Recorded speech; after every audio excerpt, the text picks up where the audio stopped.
मणिपुर के चुराचांदपुर में कुकी समुदाय सड़कों पर प्रदर्शन कर रहे हैं। वे प्रदर्शन दिल्ली के मणिपुर भवन के बाहर भी कर रहे हैं। प्रदर्शन करने की वजह है उन्हीं के समुदाय से आने वाली नेमचा, जो कि अब डेप्यूटी चीफ मिनिस्टर बन चुके हैं। दरअसल उनकी नाराज़गी उनके डेप्यूटी चीफ मिनिस्टर बनने से इसलिए है क्योंकि कुकी समुदाय के लोग लगातार जो है एक सेपरेट एडमिनिस्ट्रेशन की मांग कर रहे थे। अब जो कि नेमचा किपजेन जो मणिपुर का दूसरा समुदाय है, मैतेई समुदाय के लोग हैं, उनके साथ मिलकर जो सरकार में आ गई हैं, इस वजह से कुकी समुदाय के लोग नाराज़ हैं। मणिपुर की जो विधानसभा है उसमें 10 कुकी समुदाय के एमएलए हैं, जिसमें से 7 भारतीय जनता पार्टी के साथ हैं। हालांकि मई 2023 जब से मणिपुर में हिंसा जारी है, तब से सभी समुदाय के लोग अलग अलग डिमांड कर रहे थे। उनमें से कुकी समुदाय की मांग थी कि उन्हें सेपरेट एडमिनिस्ट्रेशन दिया जाए,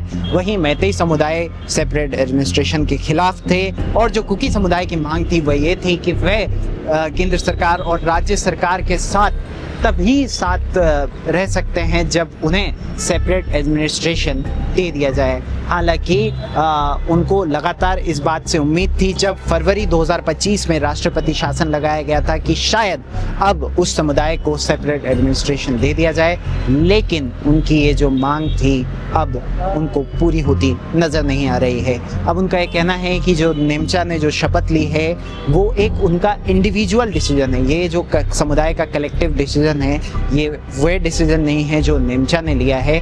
नेमचा का ये इंडिविजुअल डिसीजन है। दवायर ने जो वहाँ पर कई और एमएलए हैं उनसे भी बात करी। उन्होंने हमसे कहा कि उनकी जो मांग है वह आज भी सेपरेट एडमिनिस्ट्रेशन की है। जो नेमचा ने निर्णय लिया है सरकार के साथ जाने का, वो उनका इंडिविजुअल निर्णय है। जो उनकी सेपरेट एडमिनिस्ट्रेशन की मांग है वो अभी भी जारी रहेगी। अब उनकी आगे क्या डिमांड है, नेमचा क्या करें, क्योंकि हमने देखा कि जो नेमचा ने अपनी जो शपथ भी ली थी उसके लिए वो इम्फाल नहीं गई। उन्होंने डिजिटली मणिपुर भवन से अपनी डेप्यूटी चीफ मिनिस्टर की शपथ ली थी।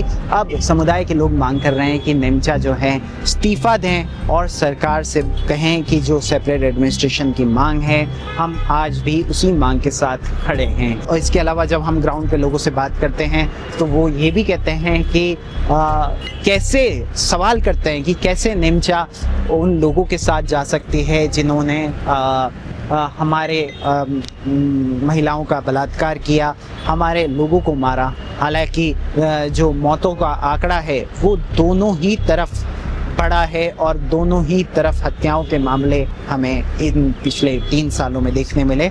आपको ये भी बता दें कि मणिपुर में अभी भी 60,000 से ज़्यादा लोग रिलीफ कैंप्स में रह रहे हैं और कुछ लोग ऐसे भी हैं जिनको अभी तक मुआवजा भी नहीं मिला है। इसके अलावा आपको जो बताएं 270 से ज़्यादा लोगों की इस हिंसा में जान जा चुकी है। जो अगर स्कूल्स की बात करें, जो हम एक आम सुविधाएं बेसिक नीड्स हैं वहाँ पर, वो भी लोगों को नहीं मिल रही है। लोग रिलीफ कैंप में एक दूसरे को पढ़ा रहे हैं, जो बड़ी क्लास में पढ़ते हैं वो छोटी क्लास के बच्चों को पढ़ा रहे हैं। और जो एक समस्या होती है, एक मेडिकल की जो समस्या है, वो भी वहाँ पर ठीक से पहुँच नहीं पा रही है। हालांकि जो गृह मंत्री का वादा था, उन्होंने कहा था कि गुवाहाटी से, जो कि असम की राजधानी है, वहाँ से और दिल्ली से भी डॉक्टर्स जाएंगे, लेकिन जो ग्राउंड पे लोग कह रहे हैं कि ना ही जो डॉक्टर्स हैं वो हमारे पास आ पा रहे हैं।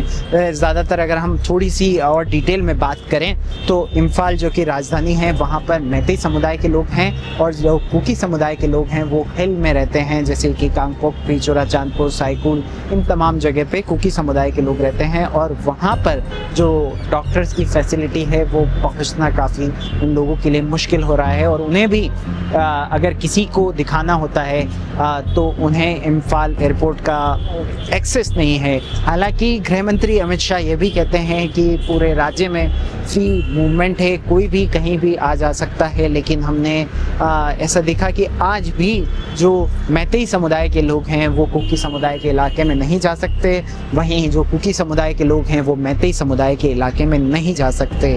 अब आने वाले वक्त में हमें देखना होगा, क्योंकि मणिपुर में अगले साल चुनाव होने जा रहे हैं। 1 साल तो अब ये देखने को लग रहा है कि शायद ये सरकार चल जाए, तो अब ये देखना होगा कि ये जो आखिरी टेन्योर है विधानसभा का, ये मणिपुर में कैसा रहता है।